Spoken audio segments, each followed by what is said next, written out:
Pernah kepikiran nggak sih, gimana caranya sebuah pesan bisa bertahan utuh, benar-benar utuh, selama lebih dari 1.200 tahun? Nah, kali ini kita nggak akan bahas biografi satu orang, tapi kita akan telusuri kisah di balik sebuah karya yang luar biasa, yang berhasil melakukan hal itu, Sahih Bukhari. Ini adalah kisah tentang pelestarian yang wow, luar biasa. Di zaman sekarang aja, kita gampang banget kan kemakan hoax. Kita dibanjiri informasi setiap detik. Sekarang coba deh bayangin, gimana caranya kita bisa yakin 100% kalau sebuah kutipan dari 1.400 tahun yang lalu itu asli, bukan karangan?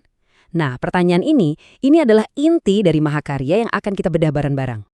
Oke, sebelum kita lanjut lebih jauh, ada satu konsep kunci yang harus kita pahami dulu.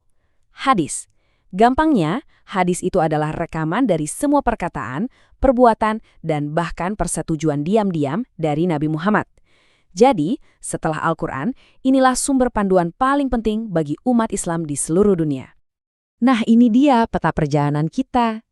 Kita akan mulai dari masalah keaslian sejarah, terus kita intip isi Sahih Bukhari itu kayak gimana, kita telusuri salah satu kisahnya yang paling dahsyat, lihat gimana kitab ini jadi panduan praktis, dan terakhir, kita bahas warisannya yang luar biasa sampai sekarang.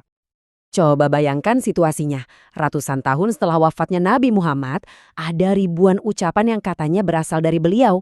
Masalahnya, banyak banget yang palsu. Dibuat-buat untuk kepentingan politik, pribadi, macam-macam lah. Terus gimana coba caranya misahin mana yang asli, mana yang palsu?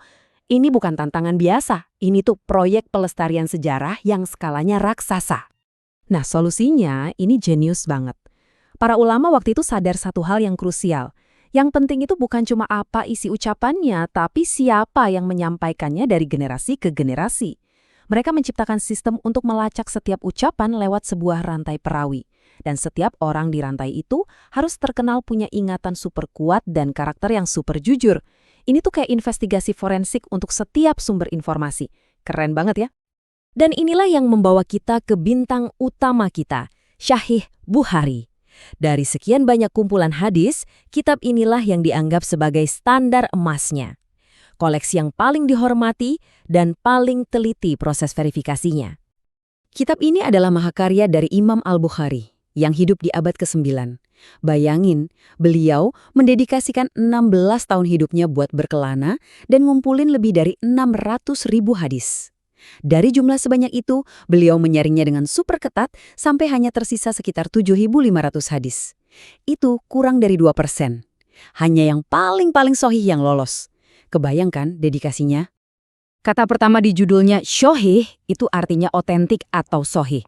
Jadi ini bukan sekedar nama ya. Ini tuh kayak stempel garansi keaslian. Sebuah pernyataan bahwa setiap hadis di dalamnya udah lolos proses verifikasi paling ketat dan dianggap sebagai riwayat yang paling bisa diandalkan. Nah, setiap hadis itu punya dua bagian utama. Pertama, ada yang namanya sanad, yaitu rantai perawinya, yang bisa kita lihat di langkah 1. Anggap aja ini kayak rantai barang bukti di pengadilan, daftar nama yang memastikan ceritanya sampai ke saksi mata. Kalau sanadnya sudah terverifikasi, baru deh kita dapat matan atau isi ajarannya, seperti di langkah 2. Struktur inilah yang bikin setiap ajaran jadi super transparan asalnya. Oke, sekarang kita masuk ke salah satu bagian paling keren dari kitab ini. Karena isinya bukan cuma aturan, tapi juga kisah-kisah yang, wah, dalam banget. Salah satu narasi terpenting di Sahih Bukhari adalah catatan tentang wahyu pertama yang diterima oleh Nabi. Semuanya dimulai dengan satu kata perintah yang dramatis ini. Di tengah sunyinya Gua Hira, sebuah peristiwa yang akan mengubah sejarah dunia terjadi, dan Sahih Bukhari merekamnya dengan sangat detail. Hadis nomor 3 ini membawa kita ke momen yang sangat personal dan mengubah segalanya. Saat Nabi lagi menyendiri di gua, tiba-tiba seorang malaikat muncul dan memerintahkan, bacalah. Beliau, yang saat itu belum bisa membaca, menjawab jujur, aku tidak bisa membaca. Malaikat itu lalu memeluknya dengan sangat erat, bukan sekali, tapi 3 kali, sampai akhirnya ayat-ayat pertama Al-Quran terucap. Bisa kita bayangin kan, beliau pulang dalam keadaan gemetar, langsung mencari ketenangan dari istrinya, Khadijah. Kisah yang sangat manusiawi ini adalah titik awal dari segalanya. Tapi jangan kira Sahih Bukhari itu isinya cuma sejarah kuno ya. Justru sebaliknya, ini adalah buku panduan hidup yang super praktis. Mencakup hampir semua aspek kehidupan, mulai dari keyakinan yang paling dalam sampai etika pergaulan sehari-hari. Ingatkan hadis pertama yang kita bahas tadi. Semua perbuatan tergantung niatnya. Ini bukan sekedar kutipan. Ini adalah fondasi etika dalam Islam. Artinya, alasan kenapa kita melakukan sesuatu, niat tulus kita, itu sama pentingnya dengan perbuatan itu sendiri. Ini pengingat bahwa motivasi dari dalam hati itu penting banget. Kitab ini juga menekankan pentingnya komunitas dan kepedulian sosial. Hadis ini contohnya merinci tugas-tugas dasar yang membangun ikatan sosial yang kuat. Hal-hal simpel kayak membalas salam atau menjenguk teman yang sakit. Sederhana, tapi dampaknya besar. Nah, soal martabat, pesannya kuat banget. Sahih Bukhari mengajarkan bahwa martabat itu datang dari kerja keras. Bekerja untuk menafkahi diri sendiri, bahkan dengan pekerjaan yang paling sederhana sekalipun, itu jauh lebih mulia daripada bergantung pada orang lain. Ini tentang harga diri dan kemandirian.